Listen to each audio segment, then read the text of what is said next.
And joining us now is Sheila Hopkins, the president of the National Council of Catholic Women. Thank you so much for being with us, Sheila. Thank you for inviting me. You just wrapped up a convention, and maybe if you could talk a little bit about this past year of mercy and the many things that you were involved in. I know you had the spiritual works of mercy throughout the course of the year. Yes, we did. We really wanted to pick up on Pope Francis's call. And so we focused on the corporal and spiritual works of mercy. And we set a goal of 1 million that we would gather from around the United States. We were a little concerned in the beginning because it was slow, but now we have over 1 million. And of course it ends on November 20th. And so we're just very excited that people started thinking about what they're doing. You know, I had women say, I had never thought about taking food to my neighbor was a work of mercy, or attending a funeral, or you're going to visit a prisoner, that those are really works of mercy. And so we've been excited because I think it's reawakened people's wanting to be out there and doing good. Yeah. And I know one of the things of the convention too is sort of looking ahead to the next year too. And what are some of the things that you have coming up and some of the things you're working on doing?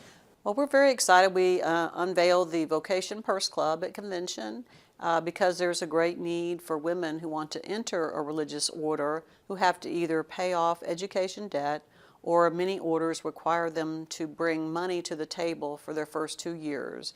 And so we unveiled a national program. We ended up $10,000 in donations at convention.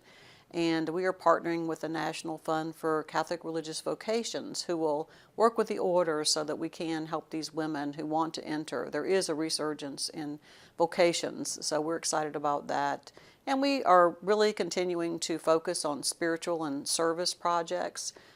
We revitalized our council, I believe, by introducing a new logo which shows the outline of Mary and baby Jesus, which really speaks to what we do as Catholic women.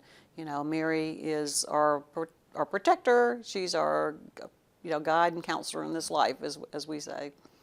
And I know as you've gone along to all the specific things that pop up, issues, I know you've been involved in the human trafficking as well, and things like that. What are some of the things, such as human trafficking, that you sort of work to and say, hey, that's something that we need to address or work on? And is that sort of a collaborative effort?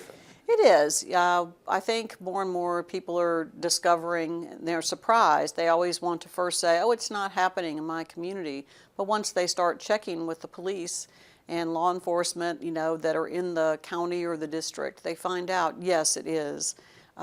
It's all over the country and it's happening. And immigration's another issue. Educating people. What is the church teaching about immigrants?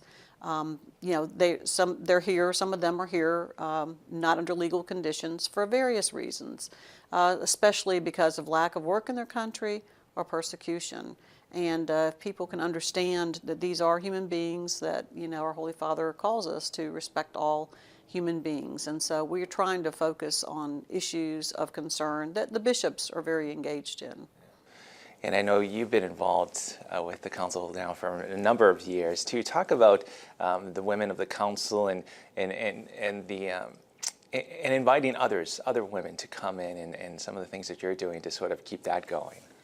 We're really reaching out to the younger women. We're trying to have like maybe one-day retreats that will tie in for working women to invite them in so they can see what we do.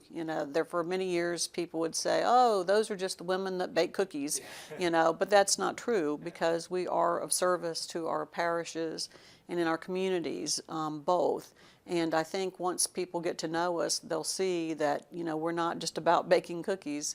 And the parish priest will tell you they can't do it without the women, because we're the backbone of service in the church. And so that's our goal, really, to try to reach out to the younger women. The millennials don't really want to go to meetings, so we have to relook at how we invite women and what activities we ask them to be involved in. Yeah, and from a personal perspective as well, and you've had many different positions at the council as well. What's it been like for you personally, and how has this enhanced your life and faith life? Well, I've been very lucky to have worked for the church for over 25 years, first at Catholic Charities and then with the Florida Conference of Catholic Bishops.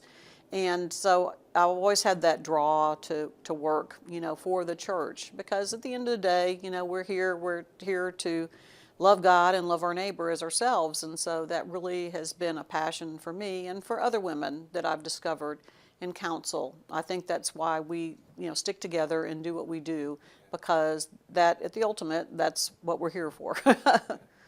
And if people want to find out more about the council, if they're interested or watching this and saying, hey, this is something I might want to do.